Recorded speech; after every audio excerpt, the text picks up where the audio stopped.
Hello, welcome to Lemon Studios, where we talk movies, television, and wrestling. I'm, of course, Lemon himself, Zeke Lemon, and this is my review for Monday Night Raw. But before we get into that, let's get the house clean out of the way. Share and leave a like. Comment below, let me know your thoughts on Monday Night Raw, and of course, hit that subscribe button as it helps me grow into my YouTube career. I would greatly appreciate it. Now, all that out of the way, let's get into it, shall we? So, yeah, this was the final episode of Monday Night Raw before Saturday night's main event, which currently only has 3 matches on the card. I really thought we would add one more on this show just so that we could have the 4 that we were heading into, because surely we're not just going to have 3.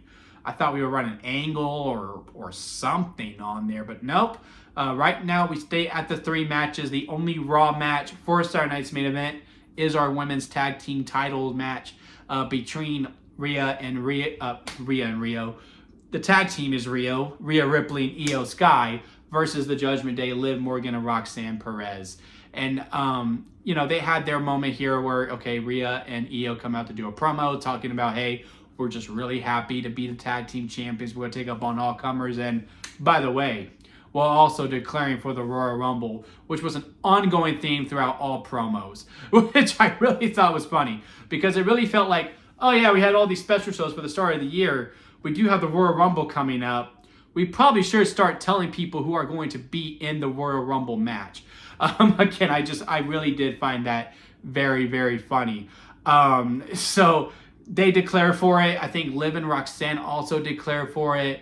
Then we also had Gunther declare for it. I think Penta, Ray, and Dragon Lee declare for it on a commercial break. Asuka declare for it. Again, it was just declare throughout the whole entire night. It was like an ongoing theme throughout all the promos.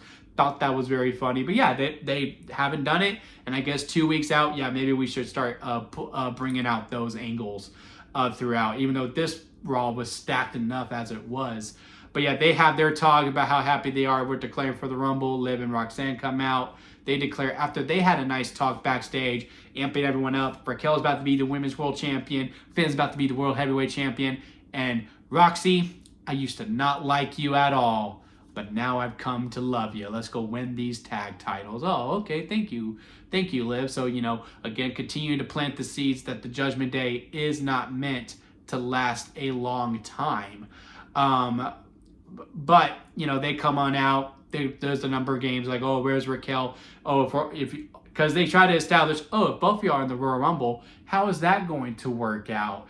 Because y'all are tag team, so how is that going to work out? Well, if all 3 of the Judgment Day members are in there, how is that going to work out? And then Raquel comes in and beats them up because Stephanie Becerra was not on the show tonight. They also made a point to go, hey, she's not healed yet, but once she's healed, we are going to do that program.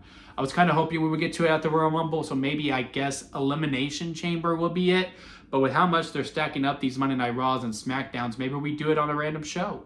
It's a good little filler point, because now I imagine Stephanie Becerra will be the Women's World Champion by WrestleMania, even though, again, I think Raquel has done more than enough to earn that title into Mania season. We'll remains to be seen how we go about that, but overall, good stuff over there when it comes to it for our one Saturday night's main event segment throughout. But yeah, besides that, it was really building up the Royal Rumble. It was also pulling out some of the angles for the main event of our World Heavyweight title match. AJ Styles versus Gunther got confirmed for a career-threatening match. I thought we would save it until WrestleMania for that stipulation, but no, we're going to do it at the Rumble. And, it's pretty cool because there is some doubt there that AJ could lose. Now, overall, if you were to put a gun to my head, which we shouldn't, it's never that serious. But when it comes to my prediction, I'm going to guess AJ Styles is going to win. Because I think it's too early for him to retire. But if he is to go, what a fitting end, right? He debuted at the 2016 Royal Rumble. So for his final match to be the 2026 Royal Rumble, 10 years after that, again, I find that very fitting. And, it could be a good storybook ending for AJ Styles. So we'll see as it goes. It's the right opponent for him to be his final one. If it is to be the case, again, that jeopardy is there where I'm like, nah, but maybe. And, for big shows like the Royal Rumble, you want those kind of storylines where it's like, okay, well, if you don't have the titled name, the Royal Rumble match, why else should I invest if you don't have a title invested to your match itself? Because, we have the WWE title. That's the other championship match that's going to be not a Royal Rumble match on the show. So that's going to be, again, there is that sense of doubt. But I also really don't want AJ's final match to be second, right? Like, it just seems like, no, we shouldn't do that. Maybe the opener, we start off very, very sad, then we end very high because we have some Royal Rumbles on the way.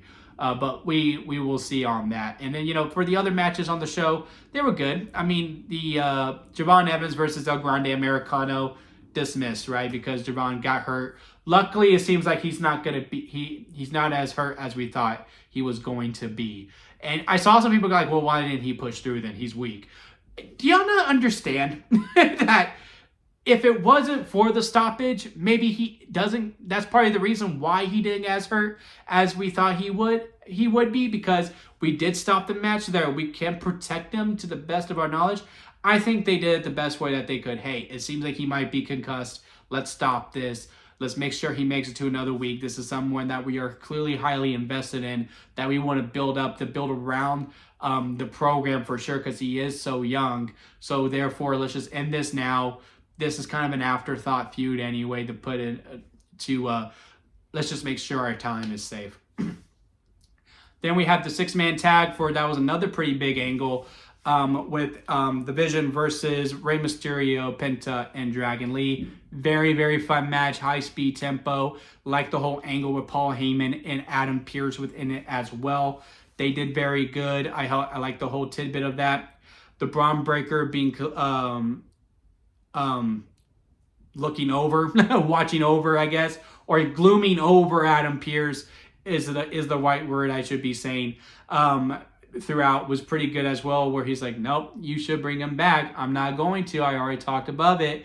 And then there's a phone call to Adam Pearce, which he looks really upset. I wonder who that person is going to be, because even on the socials, WWE's making it known to be like, who's on the phone? And my only conclusion I can think of is The Rock. But surely The Rock's not working this road to WrestleMania. And if we are doing this whole Adam Pearce, versus The Vision, which I feel like Braun Breaker should be the main character of that. This can't be the way that, I need muscle, so I'm bringing Roman Reigns to be my guy. And Paul Heyman's guy is Braun Breaker, but the person he called was The Rock. Then, at WrestleMania, don't get me wrong, I would love to see Roman Reigns versus Braun Breaker. I actually wouldn't mind that being the match. Because, apparently the rumor is that we're no longer doing Cody versus Roman round 3 at Mania. And that Cody's probably going to be in a triple threat match at Mania. So who is Roman to face? Do you do Braun Breaker versus CM Punk round 2 at WrestleMania? Seems like a fair thing to do. But if Braun Breaker is not to be in the world title match, I wouldn't mind Roman Reigns, to be honest with you. So will remain to be seen. Again, it's just going to be coming down to who is the person that is on the phone. I'm very interested to see who that is, because it can't be Nick Khan, and I don't feel like Triple H would care that much to make sure that, Braun Breaker is being shown, because Triple H is not a heel. He's a face right now, and he hasn't been presented as heel when he does show up. He just shows up as Triple H, as Paul Levesque, for that matter. So, again, very, very interested to see how that's going to go. Maxine Dupree versus Becky Lynch with the most obvious heel turn ever. That still somehow worked, because excuse me, sorry, but even though Natalya has not been seen on television for weeks, besides those vignettes of Maxine Dupree training, she comes out, she goes, I want to be in your corner because I want to make sure Becky Lynch doesn't do anything. She might as well have the biggest eye saying, I'm definitely turning heel. I really wish we would have just had Natalya show up for a couple of weeks, be on her corner, maybe be the reason why she loses the title in the first place, like she's there and Maxine's trying too hard or something.